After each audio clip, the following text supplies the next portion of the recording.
बहुत ही सौभाग्य की बात होती है जब किसी संत महापुरुष का उस नगरी में पदार्पण होता है। सतगुरु नेकीराम जी महाराज 150 वर्ष पूर्व इस नगरी में आए और स्वयं अपने हाथों से इतने सुंदर मकान का निर्माण किया। और यहाँ इस गांव में प्यारी हंस आत्माएं थी जिनको भक्ति के मार्ग पर चलाया। और ये भक्ति की बेल इतनी बढ़ती चली गई, 150 वर्ष बाद भी हम सब प्यारी आत्माएं सतगुरु के दरबार में बैठ के सत्संग सुनती हैं, सेवा करते हैं, संत महापुरुषों का आगमन होता है। सतगुरु नेकीराम जी महाराज सम्मत 1904 से सम्मत 1969 तक इस धराधाम पर रहे।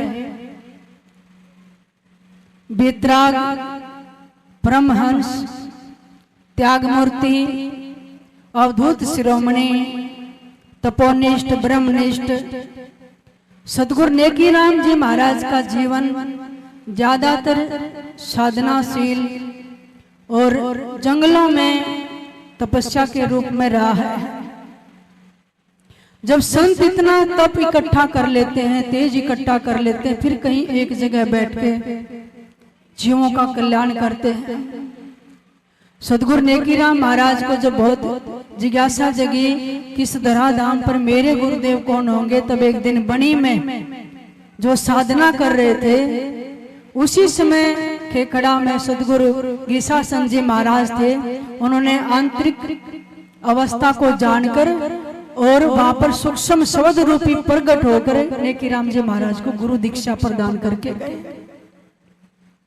क्योंकि जब कोई संत हमारे जीवन में आता है तभी मंत्र की युक्ति, भक्ति, ज्ञान, वैराग्य, इन सब चीजों का हमारे जीवन में आगमन तभी होता है जब जीवन में संत हो। और संत के कारण ही हम इस भक्ति मार्ग पर चल सकते हैं। गरीबदास महाराज फरमाते हैं, गरीब परमार्थ के कारण संतों धारी दे, गोरख गुरुवा संत हैं 11 बार बिके। संत का जीवन परोपकार के लिए, दूसरे के कल्याण के लिए होता है। जैसे गोरखनाथ जी, आप उनका इतिहास पढ़ेंगे, सतयुग से लेकर कलयुग तक वो 11 बार आए, अवतार धारण किया। सतयुग में भी वर्ण आ रहा था, त्रेता में भी, द्वापर में भी। जब कृष्ण रुक्मिणी का विवाह हुआ उस समय गोरखनाथ जी को निमंत्रण दिया गया था। वो जगह आज भी है। कलयुग में 11वीं शताब्दी में आए और कबीर साहब के साथ भी उनका वार्तालाप हुआ दूसरे के कल्याण के लिए। इसलिए तरवर सरोवर संत जन चौथे वर्षे में, और परमार्थ के कारण संतों धारी दे। जैसे वृक्ष का जीवन दूसरे के लिए होता। आपने कभी पेड़ देखा है? दूसरे को फल दे रहा, छाया दे रहा, छाल वनस्पतियां सब दूसरे के लिए। मेघ बादल बरसते हैं, स्वयं जल नहीं पीते हैं। नदियां स्वयं जल ग्रहण नहीं करती, सिंचाई करती जाती हैं, दूसरे की प्यास बुझाती है। संत भी जब अपनी घर गृहस्थी छोड़कर एक बेतराग होकर संसार में विचरण करते हैं, पूरी सृष्टि उसका घर हो जाती है, दूसरे के कल्याण के लिए होता है। तो प्यारी आत्मा, जितना समय मिले भक्ति में लगाओ, संतों की सेवा में लगाओ, क्योंकि सेवा से परमात्मा प्रसन्न होते हैं। दूसरा नाम जप किया करो। आप गृहस्थी में रहते हुए चलते फिरते, उठते बैठते, या थोड़ा सुबह शाम का समय निकालो, सुमरण किया करो। गुरु देव ने जो मंत्र दिया है वो शब्द रूप है, एक स्थूल रूप में है, जब आए दंडवत प्रणाम करें। दूसरे शब्द रूप हैं जो हमारे श्वास में रमे हुए हैं। तीसरे ज्योति रूप में यहाँ प्रकट होते हैं। तो इसलिए गुरु के कई स्वरूप होते हैं। मिले तो दंडवत बंदगी, नहीं पल पल ध्यान लगाए। जब सामने आ जाए तो दंडवत बंदगी करे, नहीं तो श्वास में, सुरती में ध्यान लगा के उनका दर्शन करे। तो ऐसी युक्तियां हमें गुरुओं से ही मिलती हैं। और सदगुरु जी कहते हैं, सिद्धों में गोरख बड़े, दत्त दिगंबर थीर, और भक्तों में नामा बड़े, तीनों कला कबीर। देखिए, सिद्धों में, योगियों में सबसे बड़े कौन हुए हैं? गोरखनाथ जी। और दत्तात्रेय जी ज्ञानियों में बहुत महाज्ञानी महापुरुष थे दत्तात्रेय जी, जिन्होंने अपने जीवन में 24 गुरु बनाए। और भक्तों में नामा बड़े, भक्तों की श्रेणियों में नामदेव जी का सबसे ऊपर नाम आता है। तीनों कला कबीर, ज्ञान कला, योग कला, भक्ति कला, कबीर साहब में सबकी सब थी। नामदेव जी तो पंढरपुर में महाराष्ट्र में इतने बड़े संत हुए हैं। एक बार पंढरपुर में रोजाना आरती होती थी। अब नामदेव जी नए नए जूते चप्पल खरीद कर लाए थे, तो वो इतने भावपूर्ण थे कि मैं भी आरती में शामिल हूँ। उसमें घंटियां बजाई जा रही, खड़ताल बजाई जा रही। नामदेव जी भी पीछे खड़े हो गए, भूल गए जो चप्पल थी ना जूते हाथ में, आरती में वही लगे बजाने। उसको ये नहीं पता जूते या खड़ताल। अब जो पंडे पुजारी थे उनका ध्यान गया, कैसा मूर्ख आदमी है। एक तो ये जाति से छिपी, इसको बाहर करो। एक इसको मर्यादा का नहीं पता कि खड़ताल घंटी बजाई जाती, जूते पीट रहा। लेकिन वो इतने भावपूर्ण थे, उसको पता ही नहीं, आरती में खो गए। तो उन्होंने क्या किया, पकड़ के घसीटते हुए, वो अपनी धुन में थे, मंदिर के पिछवाड़े में गिराए जाकर। नो बोले यहाँ बैठ, तुम तो अंदर मंदिर के प्रवेश के भी लायक नहीं है, तेरे को ये नहीं पता भी जूते नहीं बजाए जाते, घंटी खड़ताल ये बजाई जाती है। लेकिन वो अपने बजा रहे धुन में है। भी इसको दर्शन नहीं करने देना। भगवान का जो वहां सुंदर विग्रह है ना, विठल भगवान का यहाँ पर हाथ रखे हुए, इतना सुंदर स्वरूप है। परमात्मा ने क्या किया, उसी समय कबीर साहब गए हुए थे पंढरपुर में, पूरा मंदिर ही फेर दिया। जिधर नामदेव जी दक्षिण दिशा में पीट रहे थे ना जूती, उधर तो मंदिर का मुंह हो गया, और जिधर पंडे पुजारी सब आरती कर रहे थे उधर से पछवाड़ा हो गया। जैसे ये आश्रम है, उत्तर की तरफ मुंह है और दक्षिण पीछे है। ज्यादातर आश्रमों का, मंदिरों का मुंह या तो पूर्व में होता या उत्तर में होता, और मंदिर ही फेर दिया। अब आजकल की टेक्निक जो चली है, बताओ किससे उठाते हैं बिल्डिंग को, जैक लगाकर लगाते हैं ना, नीचे हो तो ऊपर ठाएं या उसको फेर दे। ना तो कोई जैक लगाया, किसने लगाया, तो मंदिर का मुंह फिर गया। सारे पंडे पुजारी देखे भी मूर्ति तो है नहीं, और पिछवाड़ा हो गया मंदिर का। कहाँ गए, पीछे से जाकर देखा भगवान विठलनाथ उधर खड़े हैं, और नामदेव जी फिर भी जूते पीट रहे, उन्हें चरण पकड़े। कहले भी आपके कारण भगवान ने मंदिर ही फेर दिया।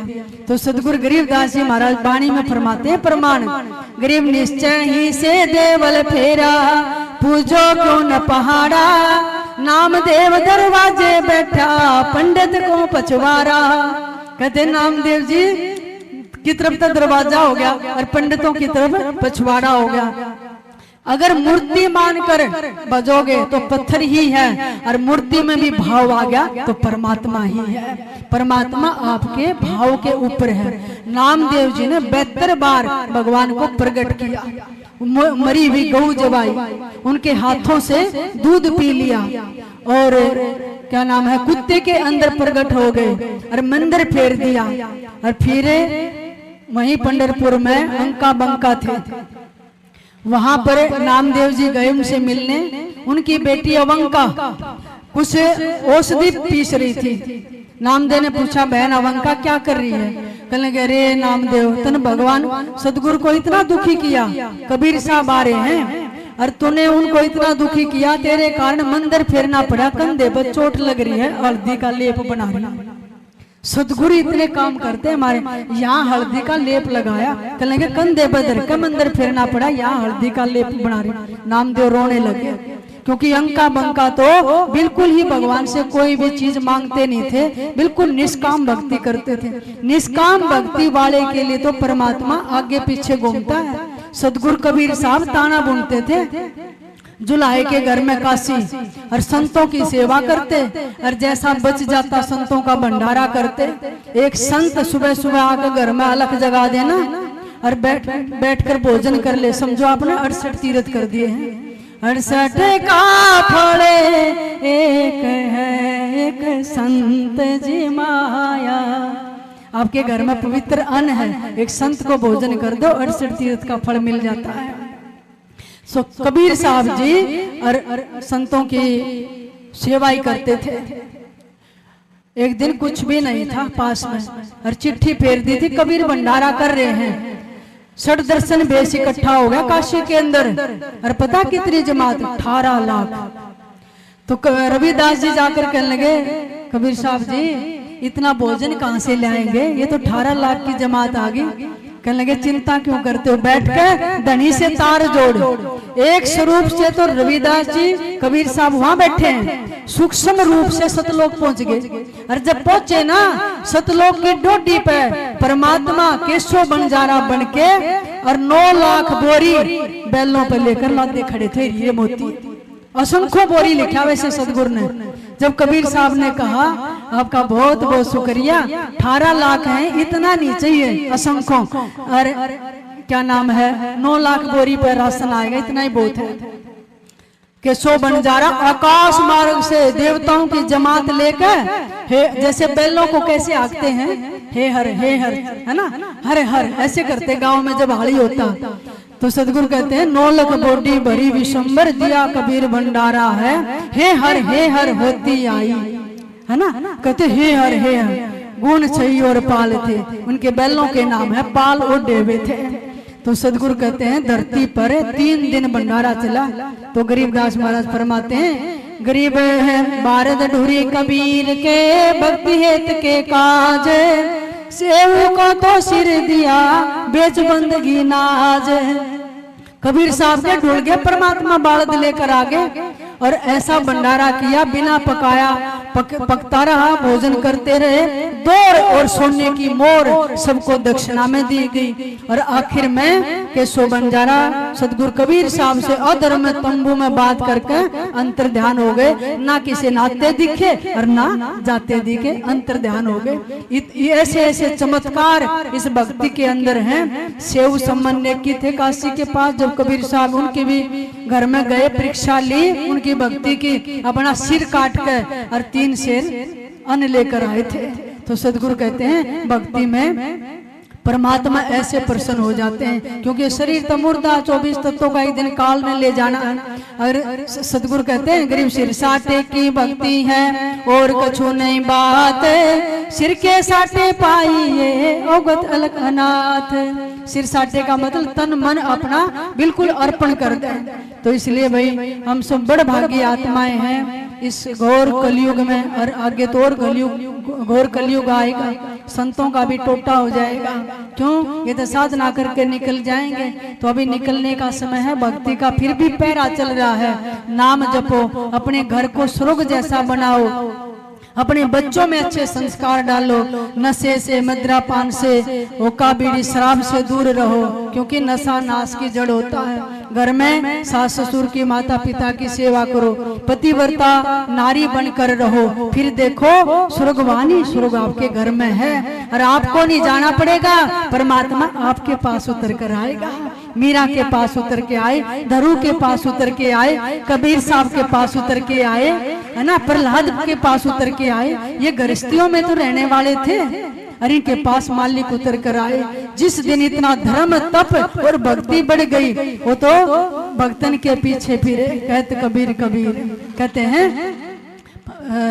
परमात्मा तो अपने भक्तों के पीछे पीछे फिरता है। तो आपका हम सब का सौभाग्य है, यहाँ सत्संग का सेवा का अवसर मिलता है। बोलो साधु सत साहेब।